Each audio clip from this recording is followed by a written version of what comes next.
ബഹുമാനപ്പെട്ട അബ്ദുൽ സമദ് പൂക്കോട്ടൂർ സാഹിബ്, അബ്ദുൽ ഹമീദ് ഫൈലി അമ്പലക്കടവ്, സത്താർ പത്തല്ലൂർ ചുരുങ്ങിയ വാക്കുകൾ സമദ് സാഹിബ് 2 വാക്ക് സംസാരിക്കും. ആദരപൂർവ്വം ക്ഷണിക്കും.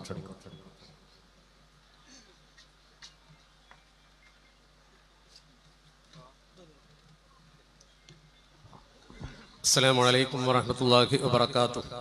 അൽഹംദുലില്ലാഹ് വസ്സലാത്തു വസ്സലാമു അലാ അഷ്റഫി റസൂലില്ലാഹി വഅലാ ആലിഹി വസഹാബിഹിൽ ഫായിസീന ബിറല്ലാഹ്. സ്നേഹാദരണീയരായ ജാഥാ നായകൻ സയ്യിദുൽ ഉലമാ സയ്യിദ് ജിഫ്രി മുത്തുക്കോയ തങ്ങൾ, അഭിവന്ദനായ സയ്യിദ് സാദിഖ് അലി ശിഹാബ് തങ്ങൾ, ഈ അനുഗ്രഹീതമായ വേദിയിരിക്കുന്ന സമസ്ത കേരള ജംഇയ്യത്തുൽ ഉലമായുടെയും അതിന്റെ പോഷകഘടകങ്ങളുടെയും അഭിവന്ദനായ നേതാക്കൾ, പണ്ഡിതന്മാർ, പ്രിയപ്പെട്ട ഈ സദസ്സിലെ ബഹുമാന്യരായ സമസ്തയെ സ്നേഹിക്കുന്ന മുഅല്ലിങ്ങൾ, മുതഅല്ലിമീങ്ങൾ, പൊതുജനങ്ങൾ, ഇതിന്റെ ജാഥാ അംഗങ്ങൾ, അല്ലാഹു സുബ്ഹാനഹു വ തആല നമ്മുടെ ഈ സമ്മേളനം ഒരു വൻ വിജയമാക്കി തരട്ടെ നാമുഖമായി പ്രാർത്ഥിക്കുകയാണ്. സമയത്തിന്റെ പരിധിയും പരിമിതിയും ഓർത്തുകൊണ്ട് തന്നെ 1-2 കാര്യങ്ങൾ മാത്രമാണ് സൂചിപ്പിക്കാൻ ആഗ്രഹിക്കുന്നത്. സമസ്ത കേരള ജംഇയ്യത്തുൽ ഉലമാ എന്ന മഹാപ്രസ്ഥാനം നമ്മുടെ ഈ രാജ്യത്തിന് ചെയ്ത, ഈ പ്രദേശത്തിന് ചെയ്ത ഏറ്റവും വലിയ നേട്ടം ജനങ്ങളെ മതപരമായി പ്രബുദ്ധവൽക്കരിച്ചു എന്നതാണ്. അതിന്റെ 11,008 മദ്രസകൾ, ആ മദ്രസകളിൽ നിന്ന് പഠിച്ചുകൊണ്ടിരിക്കുന്ന 11,75,644 വിദ്യാർത്ഥികൾ, അതുപോലെ തന്നെ സമസ്തയുടെ വിപുലമായ സംവിധാനങ്ങളെ കുറിച്ച് ഇവിടെ സൂചിപ്പിച്ചു.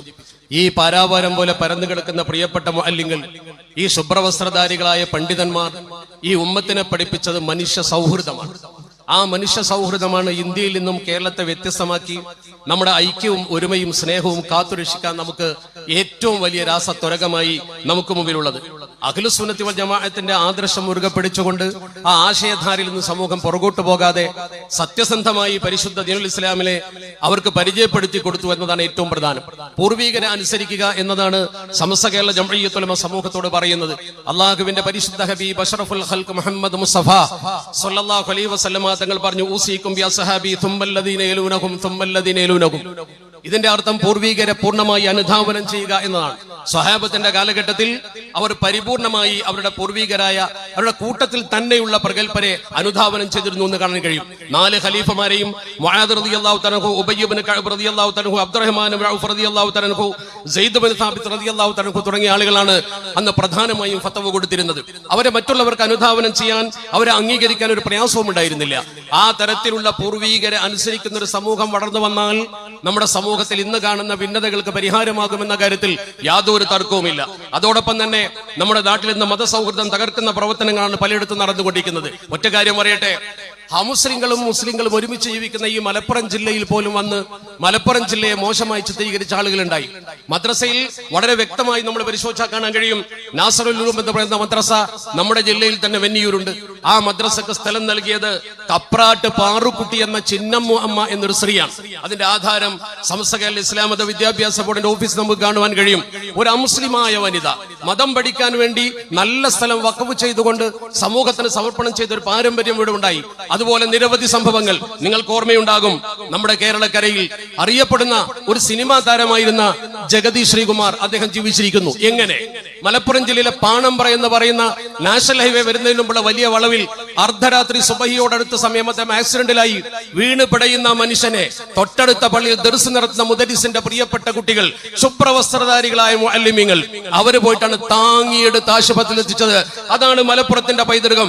ആ പൈതൃകത്തെ ചോദ്യം ചെയ്ത് ഈ ജില്ലയെ വർഗീയമാക്കാൻ ആര് ശ്രമിച്ചാലും അത് അനുവദിക്കുകയില്ല എന്ന് ഈ ഉമ്മത്ത് സമൂഹത്തിലൂടെ പറയണം. മാത്രമല്ല, നിങ്ങൾക്ക് ഓർമ്മയുണ്ടാകും, 1969 അതുകൂടി സൂചിപ്പിച്ച് ഞാൻ അവസാനിപ്പിക്കുന്നു. 1969 ജൂൺ 16 മലപ്പുറം ജില്ല നിലവിൽ വരുന്നത്.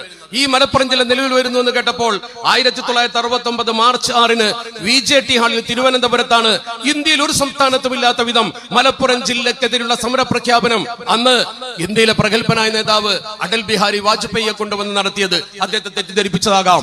പക്ഷേ നിങ്ങൾ ഓർക്കണം, 29 വർഷങ്ങൾക്ക് ശേഷം 29 വർഷങ്ങൾക്ക് ശേഷം അതേ വാജ്പേയി ഇന്ത്യയുടെ പ്രധാനമന്ത്രിയായിരിക്കുന്ന സമയത്ത് അദ്ദേഹം ഇന്ത്യ മഹാരാജ്യത്ത് കുടുംബശ്രീയുടെ ദേശീയ തല ഉദ്ഘാടനത്തിന് തെരഞ്ഞെടുത്തത് മലപ്പുറം ജില്ലയിലെ കോട്ടക്കുന്നായിരുന്നു.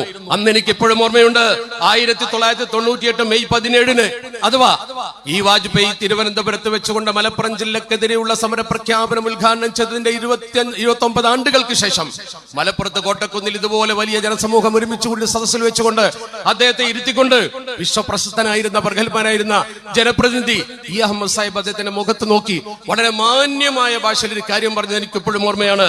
അദ്ദേഹം വളരെ ബഹുമാനത്തോടെ വിളിച്ചുകൊണ്ട് പറഞ്ഞു, Atalji, this Malappuram is not what you heard. നിങ്ങൾ കേട്ട മലപ്പുറമല്ല അടൽജി ഇത്. ഈ മലപ്പുറം എന്ന് പറയുന്നത് Malappuram is a role model of human friendship and communal harmony in our India.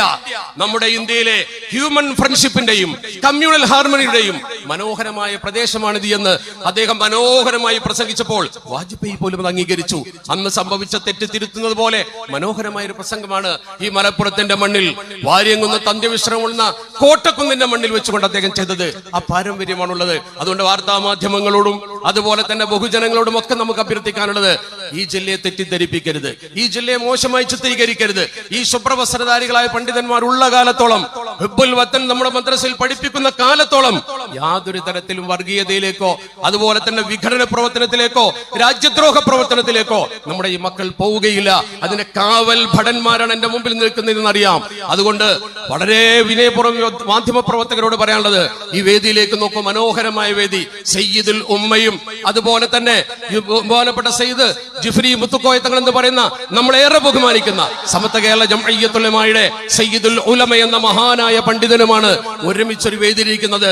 ഈ കൂട്ടായ്മ, ഈ കുളിർമ നൽകുന്ന സന്ദേശം, ഈ ഐക്യത്തിലാണ് നേരത്തെ ഇവിടെ സൂചിപ്പിച്ചതുപോലെ ഈ ഉമ്മത്ത് പോകേണ്ടത്. അതിൽ വിള്ളലുണ്ടാക്കാൻ ആര് ശ്രമിച്ചാലും അതിനെതിരെ ഉമ്മത്ത് ജാഗരൂകരാകണമെന്ന് ഈ സന്ദർഭത്തിൽ സൂചിപ്പിക്കാൻ ഞാൻ ആഗ്രഹിക്കുകയാണ്.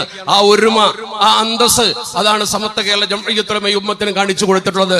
നമ്മുടെ ഈ മഹാസമ്മേളനം വൻ വിജയമാക്കുന്നതിന് വേണ്ടിയുള്ള പ്രതിജ്ഞ എടുത്തുകൊണ്ട് നമുക്ക് മുന്നേറാം. അള്ളാഹു അനുഗ്രഹിക്കട്ടെ എന്ന് മാത്രം സൂചിപ്പിച്ചുകൊണ്ട് എല്ലാവിധ ഭാവങ്ങളും നേർന്നുകൊണ്ട് ഇത് മുന്നോട്ട് കൊണ്ടുപോകാനും ഇതിനെ നയിക്കുവാനും സയ്യിദുൽ ഉമ്മക്ക് അള്ളാഹു ദീർഘായുസ്സും ആഫിയത്തും പ്രദാനം ചെയ്യട്ടെ എന്ന പ്രാർത്ഥനയോടുകൂടി അവസാനിപ്പിക്കുന്നു. ആഖിറു ദഅവാന അൽഹംദുലില്ലാഹ്. അസ്സലാമു അലൈക്കും വറഹ്മത്തുള്ളാഹി. ബഹുമാനപ്പെട്ട അബ്ദുൽ ഹമീദ് ഫൈലി അമ്പലക്കടവ് 2 വാക്ക് സംസാരിക്കുന്നു.